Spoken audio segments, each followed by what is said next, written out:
Real estate investment practice problem using Excel. Refinance calculation. Get ready because we're raising the stakes with real estate. Here we are in our Excel worksheet. If you have access to the Excel worksheet, would like to follow along, note that we have 3 tabs down below: example, practice, and blank. Let's take a look at them now, starting with the example tab, in essence being an answer key. We have a refinance type of situation, so the original loan we're going to think about is at the $120,000, 30-year, 360 payments or months, and the rate at the 7%, payments then at the 798.36 using the payment calculation, constructing the amortization table, straightforward, standard loan type.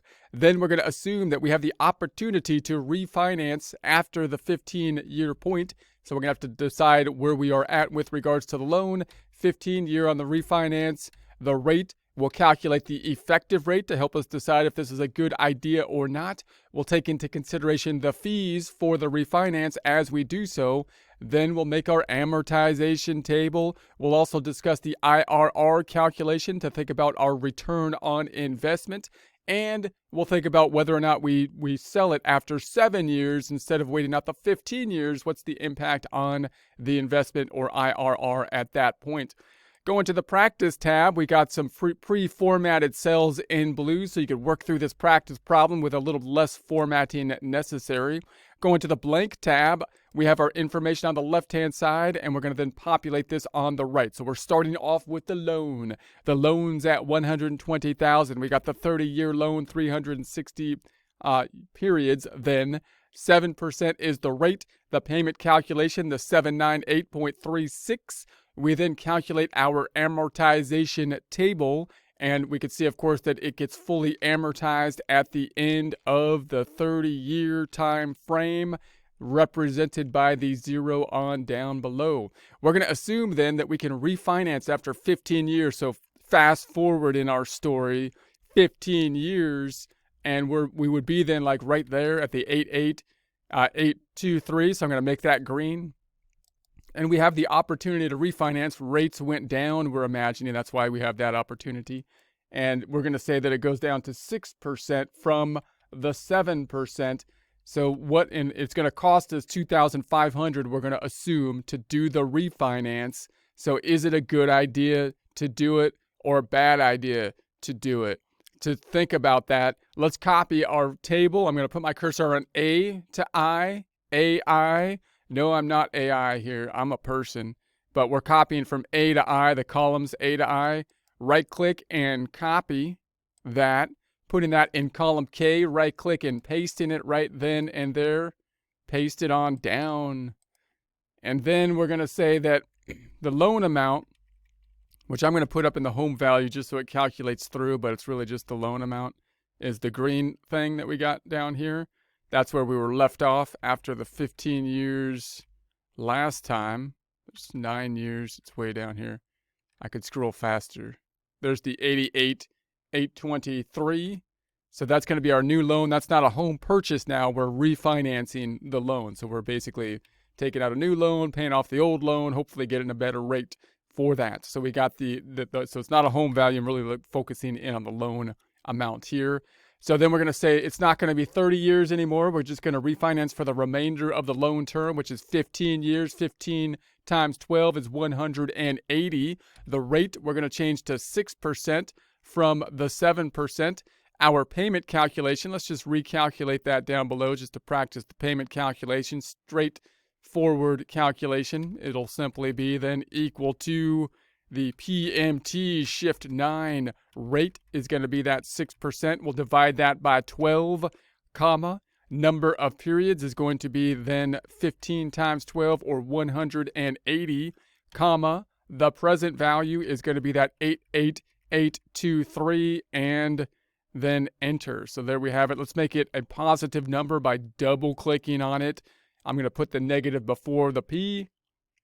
And there it is. So we can calculate that. We can get our total payments here over the 15 years, which would simply be the number of periods, 180 times the payment amount, 749.54. We could see the interest portion, which is going to be the total payments minus the loan amount, gives us the amount of the interest. let's go ahead and format then our amortization table. And so let's make sure we pick this up properly. So we got this is coming from the right area now. We're going to then change the payment amount because it's going to column B. And we need the payment amount coming from column L. So I'm going to delete this whole thing and just take it from column L, which is L17, F4 keyboard, $L, $17, enter. Put our cursor back on it and double click the fill handle button, which takes it all the way down. Same for the interest. We now have the new interest. It's coming from column B because it's absolute referentized. So we're going to delete that and we're going to take that from this cell, which is going to be L7, F4 on the keyboard, $L, $7, enter. Put our cursor back on it, fill handle, double clicking it, taking that all the way down. Let's double check that we're doing things properly with the 2 check, looking at the ending balance after 15 years. So remember, we ended after 15 years last time, and now we have a new loan that's only 15 years from this point. So it goes down to 15 years, goes down to 0 at that point.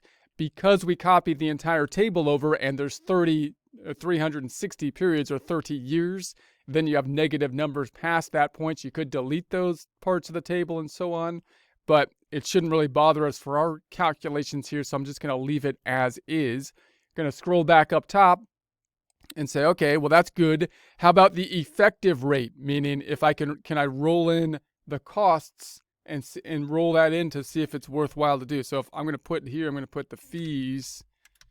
We're going to assume are $2,500. Those are upfront fees we had to do in order to get the lower rate of the 6%.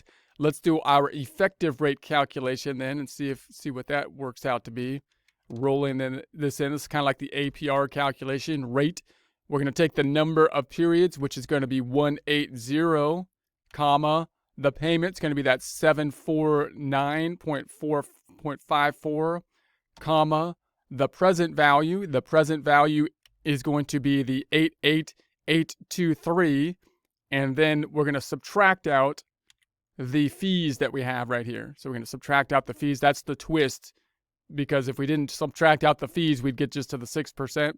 Closing it up, that would be the monthly amount, though. Then we're going to multiply it times 12 to get the yearly amount. And so then it gives me that because I didn't put a negative in there, and the negative needs to be before the payment. I'm going to put a negative before the payment, and that should do it. So we're at the 6.45. 6.45 is still better than what we had before, which was the 7, even if we roll in those items. Now let's also think about it in terms of an investment kind of calculation. In other words, if I think about the $2,500 that I put in and I'm going to get a cash flow kind of return on it, then I can think about like an internal rate of return calculation using the IRR formula to see if I can get a better rate of return, say elsewhere or something like that. So let's say IRR cash flow. Let's see how this might work. Let's see how it might work. How it will work. It will work. There's no might involved. It's going to work. So we're going to say black and white, and then let's wrap the text, center it, and we'll take this from periods 0, 1, 2 down to 180. 180 payments. Bringing it on down. Bring it on down to 180 right there. 15 years, in other words. 15 times 12, 180. And then we're going to say that we got a negative outflow. So if we're going to take this money and pay it up front, $2,500 to refinance, what are we going to get from it? We're going to get a difference between the two payments from the non-refinanced amount to the refinanced amount. So in other words, if I didn't refinance, we would be paying the 798. And if we do refinance minus, we're paying the 749.54 for a difference of $49 about. So in other words, we're putting $2,500 up front in order to save a series of inflows, in essence, or savings of $49 for the next 15 years or 180 payments. So let's go ahead and copy that down and say, oh, wait a sec, I got to absolute referenceize it. Let's go back in here and just make both of these absolute F4 keyboard. This one F4 keyboard. So I just want to copy that 49, double click and fill handle all the way down. That looks mejor. That looks better. We're going to bring this all the way down and total this up. Bring it down and then total up. But we're just going up and down, bringing it down, totaling up. Just like going up and down the stairs here. Closing that. There's our total 6,289, and then we'll calculate our IRR, the rate of return, and this would be the rate at which this series of payments would be 0 equals the IRR. And take this series up top once again, the IRR as we've seen in the past. Make that, this would be the monthly amount, number, percent. There we go. Taking that, double click on it, multiply it times 12 to get the yearly amount. So 22.62 is like our rate of return in essence, which is pretty good, right? So if you're trying to compare it to what else could you do, what else could I do with this 2,500? Could you put it somewhere and make more than the 22.62%? Would be kind of like the question. So that'd be a relevant calculation. So then we can also calculate that using like the rate calculation. So we're going to do this. I think that the actual IRR cash flow is more intuitive a lot of the times, but you could do the same thing with like a rate calculation. Let's do that here. So we call this the return on investment, otherwise known as the ROI, the ROE. So we're going to black and white that one. And then we're going to use the rate function here, equals the rate, brackets, number of periods is going to be 180 once again on the periods, 15 years times 12, or otherwise known as 180. The payment amount is going to be, let's pick it up, the difference between the two. I'm going to do the difference thing again because we're looking at the difference. This one minus this one. So there we have that. And then we're going to say comma. And then we want the present value. The present value is going to be that 2,500. The 2,500 that we had to put down right there. And then that's it. And that's it. So let's close that up and multiply times 12. You can't see the function anymore. So there it goes. This payment, though, I want to make that negative. I got to make it negative. So I can't do it by just putting a negative in front of one of these because then it's going to mess it up. I can reverse the order so it comes out to be negative, or I can say, negative in brackets around these two. So subtract it and then apply the negative. And there we have it. Let's go ahead and percentize that, making it a percent, adding a couple decimals there. Once again, we have the 22.62. So again, I think it's a little bit easier to conceptualize that using an actual cash flow IRR calculation, but that you can use the rate calculation a little bit quicker as well. So that's good. And now let's say, well, what would be the difference if we were to only stay in the home or sell it after 7 years? We're not going to hold on to it for 15. Would it still be worthwhile?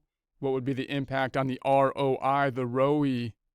It's going to be we're going to say relocate in years, and I'm going to put the 7 over here so I can use that in my calculations. And then we'll make this black and white up top, black and white. Now we need the information. We want to take a look at what the original loan balance would be after the added 7 years, and then look at what we would be at the refinance point at that same point in time. So we're going to be looking at then the original loan balance and then the refinance loan balance. Now we could do these with a formula, but I just would pull them from the amortization table. So in other words, if we had the 15 years, 15 plus the 7 years on this first one, And then we took that 22, so we're looking 22 years or periods, 22 times the 12. We're looking at the payment of the, the 264. So 22 years in essence for the first one. Again, the 15 plus the added 7. So if I was to say this original loan balance after that added 7 years, if we took it out, would be at the, down here at the 22. Is that what I said it was? The 22. It would be down here at the 58,558 about. So, and then the second one, if we refinance, then would be 7 years out on our refinanced table. Where would we stand at the end of 7 years? At the end of 7 years, we'd be standing exactly on this cliff right there at 5736, looking down into the chasm below. And then we're going to center or underline that. And the difference between the two is equal to the 58,558 minus the 5736. We could add some decimals there. Why not? Why not? Let's do it. Number group, decimalizing it. And then we'll use our rate calculation again. And then we'll do the same thing with an IRR calculation and a rate calculation. So it's going to be equal to the rate brackets. And we're going to have the number of periods, which is going to be, let's pick it up this way. We're going to say it's going to be the 7 times 12. 7 times 12. And then we're going to say comma. The payment, I'm going to take the difference between the payments again. So we could pull it, say, from that 49. But let's take it over here. We're going to go all the way over to the left and say we want this payment minus this payment. So there's our difference in the payment. So basically that 49 again, comma. So then we're going to say comma. And the present value, I'm going to make it negative, and that's going to be that 2,500. So we'll pick that one up. So it's picking up a negative number. You got to have a negative number in there at some to make this work. And then we're going to add the future value there. Where will we be in the future? And we're going to say that that's going to be that 1,521.89. And then we'll close up the brackets. That would be the monthly rate. If we stop there, multiply it times 12 to get the yearly rate, making that a percent number group, percentifying it, adding a couple decimals. We're at the 20.936. Now, that's a little bit complex. We basically added, the future value to the calculation. So I think it would be a little bit easier to see if we say, okay, can I think about this as a rate of return with the IRR, the Can I use the formula, internal rate return? Let's give it a shot. Let's shoot at it. We're going to shoot at it. We're not trying to kill anything, but we're shooting at it to see if we can hit the target. So 0, 1, 2, which isn't a live thing. It's just a target. And then we're going to copy this thing down. Once again, 100, well, not 180. How many time frames are we going down here? We're going 7 times 12 equals 7 times 12, or 84 time periods. So let's stop this at 84. You went too far. You've gone too far this time. This time you've gone too far. Okay, I'll fix it. It's no big deal. Don't need to get all dramatic about it. Alignment, we're going to center that up. And then we'll say, okay, we're starting off with, once again, the outflow of the 2,500.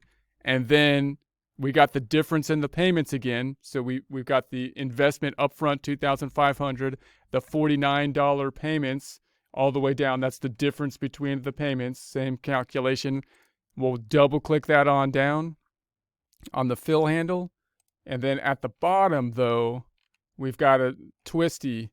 The twisty is going to be, we're going to say at the end, we've got that future value. The future value we're going to say is the difference, which is going to be that 1,521.89, because that's where we stand basically at the end of the 7 years for the difference between the two. And we have that last payment. So I said plus, and then I'm just going to add, one more $49 payment. And then there it is. So that's our last point. Let's go ahead and font group underline that. Let's calculate our total. total summing it equals the SUM sum function, and sum that up. And then we'll also take the IRR, the rate at which the series of payments would be 0. The IRR calculation is going to be that. That would be on the monthly, so let's percentize that. Percentize. And then we're going to multiply it times 12, double-clicking, going to the end of it, because that's the monthly rate times 12. So we get to the 20.94. Is that what we got last time when we did it the shorter but more confusing way? 20.936, 20.936. So you can see, of course, that's a little bit different calculation on the ROI if you're planning on retiring the property sooner or something like that. So there's some tools that can be used. Let's do some formatting for formatting's sake. We'll do our blue and border thing. Blue and borders. Bringing this all the way down. Making it look nice. But those colors clash. What do you mean? They're excellent. They go together. I was planning on painting my house these colors. We're going to say the IRR will blue and bold this one, or blue and border. It's already bolded. I only work in bold because I am bold. Everything's bold. Stands out. The whole worksheet stands out for font's sake. Okay, we're going to then go up to the blue and borders. Do some underlines. Put in some lines underneath. Calling it an underline. Let's do an underline. The line goes underneath. We call it an underline.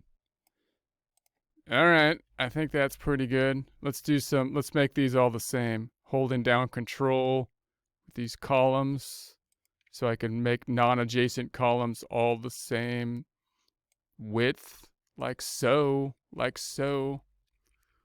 I like things to be like so. So's the way they should be. Okay, that's it.